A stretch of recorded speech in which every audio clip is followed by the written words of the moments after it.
Hi, I'm Lynn. And I'm Dwayne.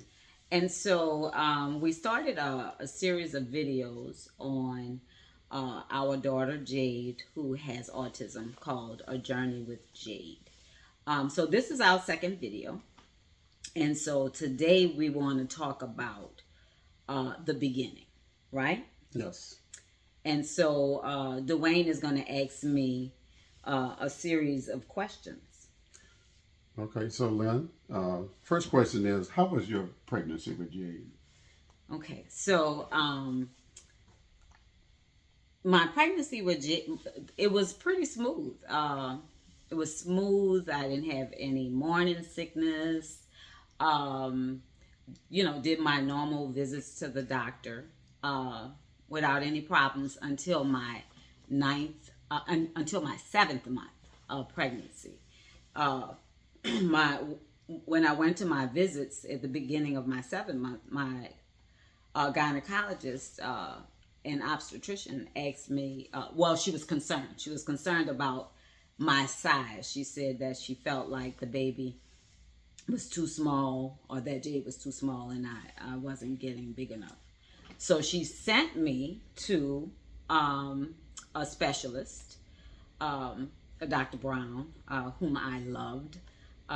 And so he would do measurements for about a month, going into my 8th month, and well, actually, until it was time to have Jade, and so he said that he didn't like the things that he was seeing, so he recommended that I have a stress test. So I went to have the stress test. At the time that I had the stress test, my doctor was on vacation, so I had to see another doctor. So they performed the stress test, and when they did it, Jade's heart rate dropped. So he informed me that I wasn't going to be able to have the baby vaginally, and I had to have an emergency cesarean. Um, Okay. so he scheduled that emergency cesarean for the next morning, and so um, Jade appeared on the scene. The next morning, I was of course very distressed, because when somebody tells you that your baby's heart rate is dropping, and that she probably wouldn't survive the labor, that's heart wrenching. Right. But she came on through, and in fact, Jade was uh, she left the hospital, or she was ready to leave Before you. before me, because I was running a fever. Oh. Okay. So and at the time, you know how they do what is for everybody that knows about having babies, they did the APGAR, and all those signs looked good, and so Yeah. Yeah. I took Jade home. So Dwayne, remind everybody that, well, Jade is not biologically yours. Right. Jade came into my life, or should I say, I came into her life when she was 11 years old, and back in February of 2000.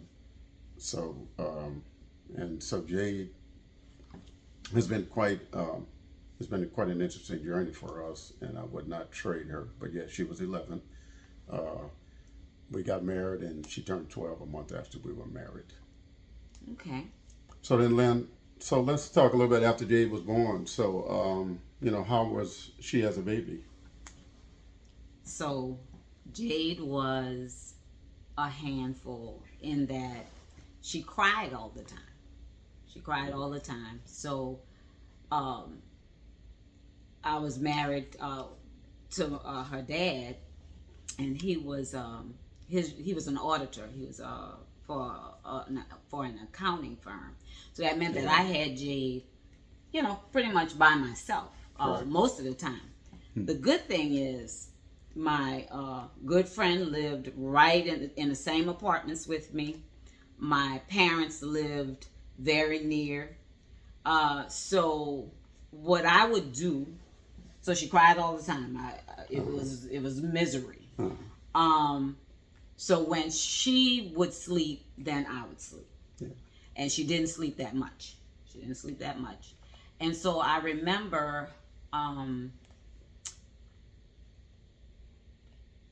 got up one morning and I was fixing bottles, doing all of the things that moms do. And I felt myself about to faint. I was that exhausted. So I called my mom and said, hey, y'all have to come and get me because I can't do this. I need some rest. And so they came and got me. And I slept. They said I slept for pretty much a good 8 hours straight. That's how tired I was. And so that gives you a little peek inside of what that first year was for me. So you're saying, so Jayde, so she would not sleep a whole lot, and this went on pretty much for the entire first year? For the first year. Yeah. For the first year. Yeah. And the good thing is I was fortunate enough.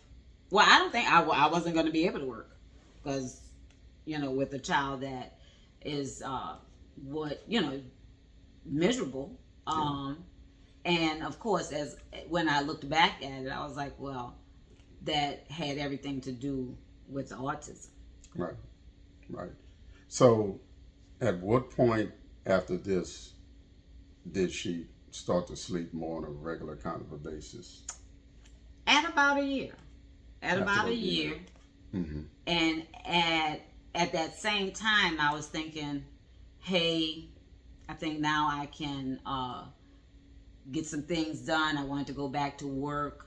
So I started on that journey of going back to work because she was sleeping more, and then I could look for daycare for her. Yeah. And so that's what I did.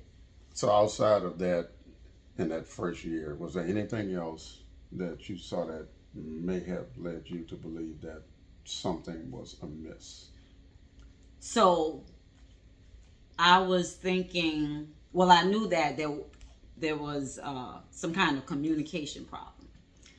At about 14 months, I was thinking Jayde is not doing the typical mama, dada, baby talk that I'm used to seeing. I'm one of 7, and I'm the 3rd child. So I have 4 coming after me. I was the little mama. So I knew the developmental stages. I knew what Jayde should have been doing. And Jayde also would put her hands in my mouth. So I was like, okay, so there's some processing issues. She wouldn't respond to her name. Yeah. But she would respond to other sounds. So that was very interesting. And so I was talking to my dad, and I said, something is wrong. And I have to, I got to figure that out. And so my dad was like, hey, it's, I think it's her hearing. So maybe she needs tubes in her ears. And so what I did was I scheduled an appointment with her primary care doctor. And how old was she at this point? So she was about 14 months. About 14 months. About 14 months. Mm-hmm. So scheduled that appointment. And so at the appointment, the doctor was saying that, hey, that I was worrying, that, hey, she's probably fine. And I was telling her, no, she's not fine, because I knew intuitively that something was wrong. And so I had her schedule a hearing test. And so it was an extensive, it's called a Bayer test. And so the technicians that did the test said, hey, she can hear. Yeah. So you should go to a developmental doctor. So I scheduled an appointment with the developmental doctor. And at that appointment, the developmental doctor, remember I was telling you the developmental doctor gave me a brochure. Right. The developmental doctor gave me a brochure saying that Jayde fell in 5% of children who you really didn't know what was wrong with them. But this brochure was a brochure on mental retardation.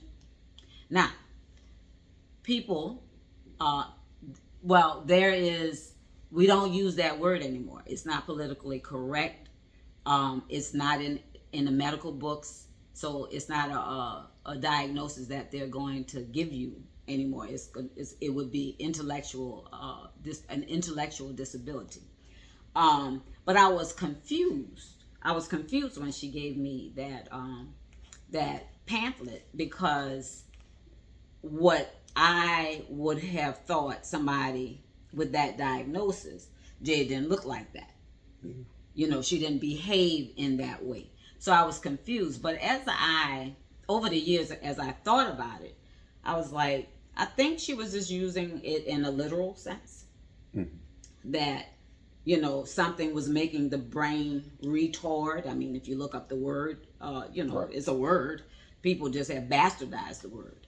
And so, but mostly I think she just didn't know what was wrong with Jayde. Right. So, how did I get the diagnosis? So, in terms of the diagnosis, so I was with my friends, and whatever we were doing, and one of my friends, her older sister was there, and we were talking about Jayde, what we should do, and she said that I think y'all should have her evaluated by the school system. Mm-hmm. So at that point, I scheduled an appointment, and me and her dad took her to this appointment with the school system, and it was a multidisciplinary team that looked at her, and I was sitting next to the lady who was taking notes. She was the facilitator for this particular evaluation. And so they put things in front of Jayde to try to get her to play with the things. Mm-hmm. And, Jayde was just kind of running around, not really playing with the things. And so I saw her write down the word autism. And so I was like, autism? Now, the thing that stood out so Jayde is born in 1988. So in 1988 or 87, the movie Rain Man came out. And if anybody has seen the movie Rain Man, this is a movie with Tom Cruise and Dustin Hoffman. And Dustin Hoffman plays a man who has autism. And he's an autistic, at the time they were calling an autistic savant. And an autistic savant has very special kinds of things that they can do. And in this case, he can count numbers. He had an awesome memory, and this is actually based on a true story. So y'all ought to go check out Rain Man if you haven't seen the movie. So when I saw her write this down, I was like, Rain Man. I said, you saying that Jayde is Rain Man? And so it just threw me. And so what she said to me, she said, we've done many, many evaluations, and that's the way she's presenting, and I'm pretty sure she has autism. So that's how we got to that diagnosis. So once she told you that, what were your original feelings and emotions about it? So I remember, as I was processing that diagnosis, I was laying on the sofa one day, and I was so sad. I was sad about it because I was like, my baby is not going to have any friends. And that's what I was thinking. I said, she's going to grow up and she's not going to have friends. So it was, you grieve that. You grieve the child that you prepared for, you was excited about, and what that life would be and for me as a mom, because I'm going to pour into my children, and so I grieved that she would be lonely, that she would only have me and the people that's in my circle. So I grieve that. And there's actually a very good poem that speaks to how it feels when you get that diagnosis, and it's called A Place Called Holland. And who wrote the poem? It's I used to be able to rattle this off, but I will find out the name of the person the author of that poem. I know her first name is Emily, and I will put that information in the description box on this channel. So that's how it felt emotionally, because the poem A Trip to Holland talks about all your preparations of going to Holland. Mm-hmm. You have this trip, you're going to Holland, you're so excited, you're going to go see the tulips and all of the things that's pertinent to Holland. And then the pilot on the plane tells you, hey, your trip has been diverted. Yeah. And so now you're going to another place. So that's what it's like. You have to prepare differently. Your world is going to be different. So that's a little bit about how it felt. And so also, because it makes a tremendous difference when you have a support system. So I'm Right. sure that your family and friends help you to move past this initial stage to a better point. Oh, absolutely. My circle is small, but it was key people in my life that I could always depend on to help me with Jayde. And they've been significant in terms of, in the younger, you have to separate it in phases. So when she was younger, my family was there. When I think about her, so after the diagnosis and what was the next steps, so the next steps was I started getting her services through the school system, and it was called Child Search. And so we applied for the services, and I would take her to a school, and they would do speech therapy, they would do occupational therapy, they would do those kinds of things. And then, so I was excited. In fact, they would come to, because I put her in childcare, and they would come to the childcare police, and they would provide services to her. Then I moved. I had to move to New Orleans, or let me not say I had to move to New Orleans. I was surprised that my ex-husband bought a house in New Orleans, and so we were moving to New Orleans. It was very interesting. So we moved to New Orleans, and so the one thing I knew about moving to New Orleans was that her level of service was going to be different. Yeah. And so once I got to New Orleans, I had to enroll her in school, because from birth to 3, you can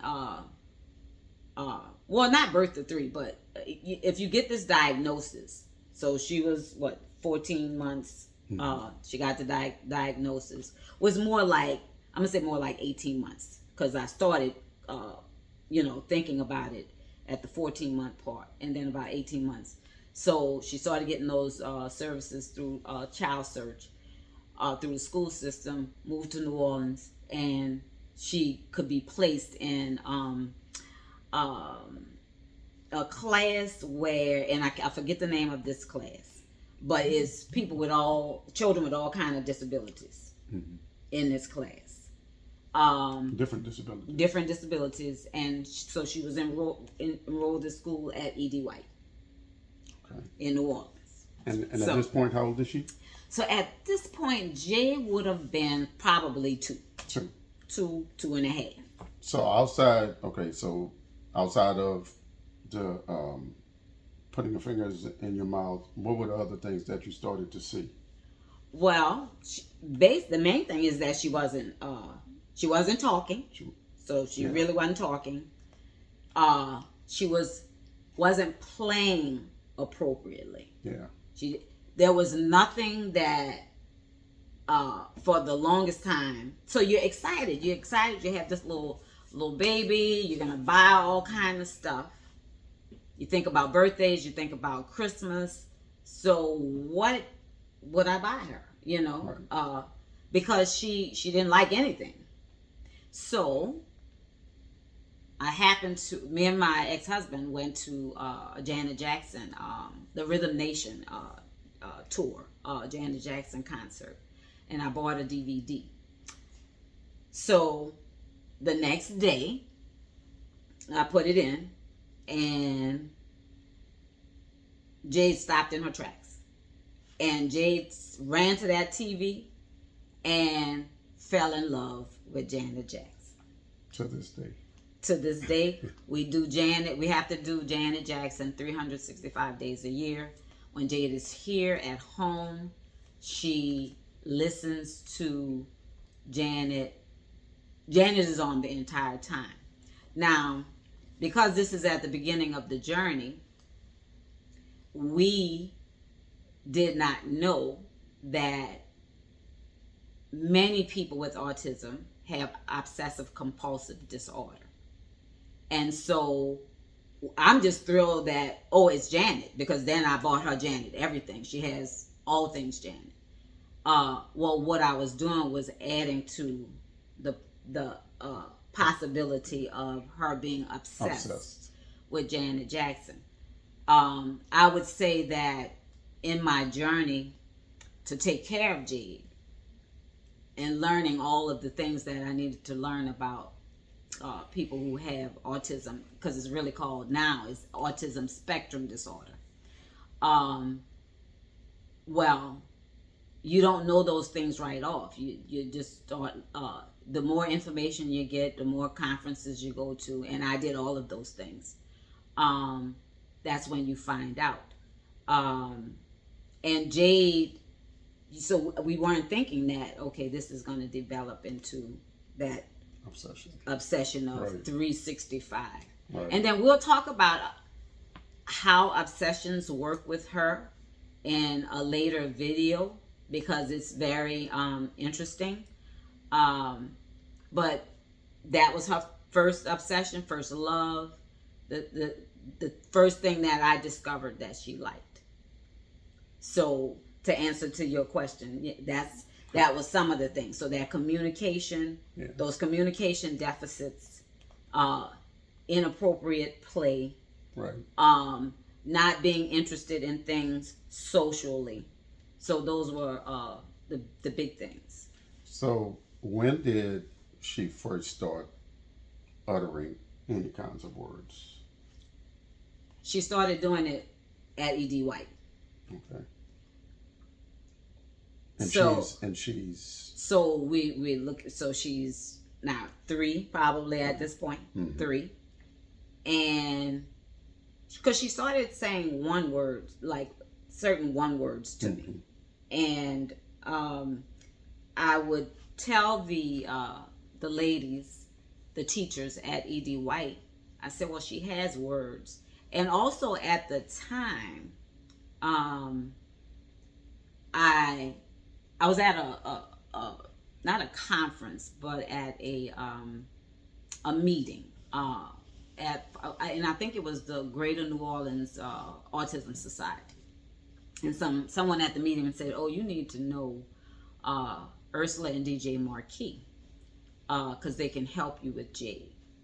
So I did that. I contacted them, and so at the time they were case managers. So they were telling me about the waiver system, and the waiver system is how you get services. We'll talk about that at some point also. And they put Jayde, at the time they had a waiting list, so they put her on the waiting list. but they also said, hey, I want you to start coming to trainings that we're starting to do. And so in those conversations that I was having with Ursula and DJ, who of course became my very good friends and my mentors, they, Ursula would say, just keep talking to her. Keep talking to her. Yeah. Even if she says nothing back to you, just keep talking to her. Because if she has speech, the speech will come. So, and I innately knew that anyway. I always talked to her. And so I told the ladies at E.D. White, I said, she has words. Mm-hmm. And they had a para, and a para is somebody who helps the teacher in a class. And this was a child-specific para. And she helped a young person in the class that had a very significant disability, had a trach. And she told me, she said, I know she has words because she said some things to me. So she said, I know it, because I don't think the other teachers believed it. I also was unhappy with, at the time, I was unhappy about their not helping her with potty training. Mm-hmm. That was the number one thing for me at that time, because I knew there was nothing physically wrong with her. Right. Where she shouldn't be able to potty train. And I also was doing my own research, and there's so much stuff out there about helping a child who has autism to be potty trained, because of course the longer you go on without them being potty trained, then they're gonna wear diapers for the rest of their lives if you don't meet that goal. And so I took her out of EDY because I felt like, okay, I'm not getting what I need to get. So I stopped letting her go, and they would call me. They would call me and say, please let her come back. Because actually Jayde would sit in the class and just wait. She wouldn't do anything and just wait for me to come back and pick her up. Mm-hmm. So I also think that Jayde had a problem with the teacher who was used to teaching the severe and profound students. And she was harsh. That wasn't intentional. That wasn't, she wasn't being intentionally harsh. That was just her demeanor and her style. Right. And I think that came from years of dealing with the severe and profound children. So Jayde was really afraid of her. Yeah. So they asking me, please bring her back. We're going to try different things. So I let her go back. And then the very next year, a new teacher came. Teacher Wanda. Jayde loved Wanda. She was nurturing. Because, this is your baby going to school before they go to school. And so Wanda came into the picture, and Jayde loved Wanda. So I was happy about that. But I still wasn't getting the needs met regarding the teaching her how to be potty trained. So I had an IEP meeting, and that's an individualized education plan meeting, and that's specific to your child who's receiving special education services. And I told the IEP facilitator, I said, this is what I need, and I talked about the needs and about her being potty trained. And that particular facilitator said to me that it seems like y'all are looking for utopia. I was dumbfounded, and I was like, absolutely not. I'm not looking for utopia, because utopia doesn't exist. I said, I simply want her to do the basic things. I know she can be taught to have her, you know, to be able to go to a bathroom. What I do at home is I put underwear on her so she can feel the discomfort of it. I said, so I'm not asking for a lot. I'm asking for that. I'm asking for your assistance with that. And so then what she wants, she said, here's a list of schools in the area to go and look at those schools. And we did. And I ended up going to this other school. And at the moment it's escaping me. But as soon as I walked in the doors of this particular school, I felt something different. I was like, this might be it. Talk to the principal. She had me talk to the teacher and the para. So those are so at that point I was like, okay, these are going to be angels in Jayde's life. Yeah. And so I talked to the teacher and I told her what was going on. I told her about the potty training and that it wasn't happening at the other school. And she said, okay, this is what we're going to do. So she came in almost before Christmas break. She said, we're going to get through the holidays. When we start back up after the break, we are going to help her to potty train.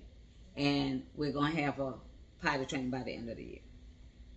And that's exactly what she did. It was awesome. Because I couldn't imagine spending a lifetime of changing her when I know it didn't have to be that. And I knew it was the number one goal for us to get her potty trained. Right. Yeah. Anything else you'd like to add to Jayde's? Well, at this point, you know, so you this is the beginning of being at that wonderful school. Yeah. I think in the next video we could talk about what that was like for her. Right. Being at that school. The next stage, yes. And I will I gotta think about it. I will find out remember the name of that school and what schooling was like for her in the New Orleans public school system. So I think that would be a very good thing to talk about. Okay, that sounds good. You have any more questions for me? I think that'll be all for this particular segment. Okay. So we enjoy doing this, as we will all of the upcoming ones. So if you enjoy our videos, hit the like and subscribe button for more content, because we will be doing a lot more videos talking about Jayde Kelly's life and our life with Jayde. So we'll see you the next time. Peace.